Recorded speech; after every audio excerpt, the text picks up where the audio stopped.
tempo que eu não orava. E aquele dia eu orei, eu falei, Deus, faça que esse pastor esqueça de mim aqui, porque eu preciso descansar, preciso dormir. Mas Deus não ouviu essa oração. Deu 7 horas, ele estava lá. Nós fomos pro Vale da Bênção. E ali eu tive um encontro com Deus, realmente, de falar, o Senhor me mata, o Senhor muda a minha vida, porque eu não aguento mais. O dependente químico, ele não gosta de usar drogas. Ele tá aprisionado. Ele começa gostando, mas depois ele se aprisiona nas drogas. E daquele dia em diante eu nunca mais usei. E eu fui liberto de uma tal maneira que eu comecei a fazer um trabalho para ajudar as pessoas a sair das drogas. Então, na igreja a qual eu pertenço, eu comecei a fazer um trabalho social e comecei a ajudar, a fazer parcerias com clínicas de recuperação e ajudar essas pessoas. E virou uma bandeira minha. E quando chegou perto das eleições, pessoal, a igreja falou, poxa, nós temos um corpo importante de membros e temos condição de eleger um vereador. Quem poderia ser? O Manga, porque o Manga já tem esse trabalho social, além da igreja, de ajudar as pessoas. Então eu entrei na política em 2012 com essa que é até hoje a minha bandeira principal. Ajudar as pessoas a sair das drogas. Essa é a minha missão. E aí que eu entrei, fui na primeira candidatura, eu fui eleito já o 6º mais votado, tive 4.778 votos em 2012. Depois eu fui reeleito com 11.471 votos, que daí nós ampliamos esse trabalho, não só na dependência química, mas ajudando a população, atendimento, visita aos bairros, e aí essa proximidade com a população. Fiquei 2 anos como presidente da Câmara nessa reeleição. Depois eu disputei a eleição para prefeito em 2020, né? Depois de 2 mandatos de vereador. Fui eleito no 2º turno, com 52%, uma eleição super apertada contra a prefeita da época. E depois reeleito com 74% agora, em 24 no primeiro turno. E você ficou rico na política ou você já era rico antes? Não, sempre teve uma vida, uma qualidade, nunca fui rico, teve uma você acha qualidade... que você não se considera uma pessoa rica? Assim, não, eu sempre ganhei bem. Eu ganhava, antes de ser vereador, eu ganhava como gerente da rede de lojas uma média de 30 mil reais de salário. Então, a minha família, meu pai sempre foi um trabalhador, trabalhou na multinacional, na Look. Então, eu sempre estudei escola particular, eu não vim de uma... Eu sempre fui de classe média, né? E aí a gente sempre teve essa vida. Minha esposa é publicitária, tem uma agência de publicidade, uma vida boa. Mas a política é uma missão, porque às vezes a pessoa tem essa falsa impressão, né, de eu vou entrar para a política e vai... Não é, a política é uma missão, são 4 em 4 anos, você renova o seu contrato com a população. Se você fez um bom mandato, você continua, senão você está desempregado. Se a pessoa não aprova, você acabou, não te reelege, né? Mas você entende esse questionamento meu, assim? Você entende que é um questionamento genuíno, porque hoje no Brasil a gente vê várias pessoas se interessando pela política, se engajando na política, muito mais como um pensamento individual do que coletivo. O cara quer se dar bem primeiro, né? E o resto é consequência. Por quê? Porque ele olha ao seu redor. E os políticos hoje do Brasil, a maioria, estão muito bem, obrigado, né? Mas essa pessoa, ela não tem uma vida... Assim, existem alguns casos, né? Mas para você ter uma carreira política, você tem que ter uma missão. Eu entendo isso. Se você quiser... O contrário, se você quiser fazer uma carreira política, você tem um prazo limitado.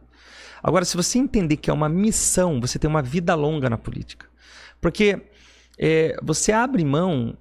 como um pastor, um padre, você abre mão da sua própria vida para se dedicar para as pessoas. Então, nós temos pouco tempo para a família. Eu viajo muito pouco. O tempo que eu tenho de folga, eu fico com os meus filhos, eu fico com a minha esposa, porque eu sei a importância disso, porque eu sou prefeito lá em Sorocaba, na padaria. Se eu vou na padaria comprar um pão e a pessoa fala, Manga, eu estou com um problema de saúde, eu tenho que parar e atender essa pessoa. Eu vejo assim. Então, quando eu me coloco à disposição de atender as pessoas, ficar toda uma vez por mês, atender todo mundo junto com o secretário, eu tenho que resolver essas demandas depois. Quando eu vou para o bairro toda sexta e sábado, é uma missão. Quando eu me coloco à disposição de ajudar um dependente químico na rua para se recuperar das drogas, é uma missão. Então, se não tiver uma estrutura de missão, você vê muitos casos na política, casais que se separam, filhos que crescem revoltados porque não tem essa presença do pai. E nós vemos a política como uma missão, como algo de poder ajudar as pessoas, como fazer o bem. E acho que isso que tem dado resultado, que por mais que tantas pancadas que nós tomamos, e a política é isso, porque são ainda mais agora, nesse período eleitoral, você vê um fala mal do outro, um ataca o outro, usa-se a máquina para fazer o que acontece. A aprovação nossa no governo de Sorocaba, porque uma coisa é fora, né? O Roberto estava falando para mim que os filhos dele falaram, eu quero morar em Sorocaba, porque vê os vídeos. Isso é verdade. Né? Mas essa realidade não teria essa aprovação de 74% se Sorocaba não acontecesse uma melhoria na qualidade de vida da população. Porque uma coisa é o que eu mostro na internet, outra coisa é o que o sorocabano vive. Então, a divulgação é importante, mas você transformar a vida da pessoa ali na cidade é que dá o voto para você reeleger na sua cidade. A Fernanda falava de um debate que nós tivemos e por ideologia o deputado do PSOL nos atacou. Eu falei, poxa, mas você precisa primeiro ter aprovação primeiro na sua cidade, para você ter aprovação fora. Então é isso que consolida o trabalho nosso de ajudar aqueles que mais precisam. Essa aprovação, hoje, lógico, tem 3.900.000 seguidores no Instagram, tem uma visualização importante, as pessoas conhecem Sorocaba, né? As pessoas falam de Sorocaba hoje, porque nós conseguimos mostrar isso através das redes sociais, mas a verdadeira aprovação, a prova real, foi quando veio a reeleição, o sorocabano falou, não, eu vou aprovar ele. Mas assim, do que eu percebi, você falou que a população tem que perceber, e é claro, são eles que vão dar o voto de Minerva ali, eles que vão decidir se você fica ou não. Mas como que você define o que é uma prioridade e consegue ser assertivo com a população? Porque eu vi alguns projetos que para mim não fizeram de verdade o menor sentido, por exemplo. Sério? O que você viu aí? O do guarda-chuva, por exemplo. O que é o guarda-chuva? Que foi uma das coisas que deu notoriedade, por exemplo. Pelo menos repercussão. Mas a população aprovou isso aí do guarda-chuva? Foi bom ou não foi? Eu faço muitas parcerias com a iniciativa privada. Nós criamos Falar para o Rodrigão, quando nós chegamos no governo, na primeira semana, antes de começar o ano legislativo, nós aprovamos uma lei de incentivos na prefeitura. Foi um desafio grande. Eu cheguei em meio à pandemia, e o secretário de saúde da Câmara da Prefeitura falou, Manga, tem uma notícia que você precisa saber já. Falei, o que aconteceu? Ele falou, olha, nós não temos leito, as pessoas hoje não tem o que fazer. O orçamento que foi deixado para o ano que vem, eu não estou culpando a gestão, é porque era aquele momento difícil que o mundo viveu. Não vai até 6 meses de governo, e se alguém precisar de leito agora vai morrer na cidade de Sorocaba. Para cortar o mato todo da cidade durante o ano tinha R$600. Imagina, um terreno para carpir pequeno é R$600. Você assumiu 2020 ali, que era o ápice da pandemia. O ápice da pandemia e começando dia 1º de janeiro de 21, que eu ganhei em 2020, assumi em 21.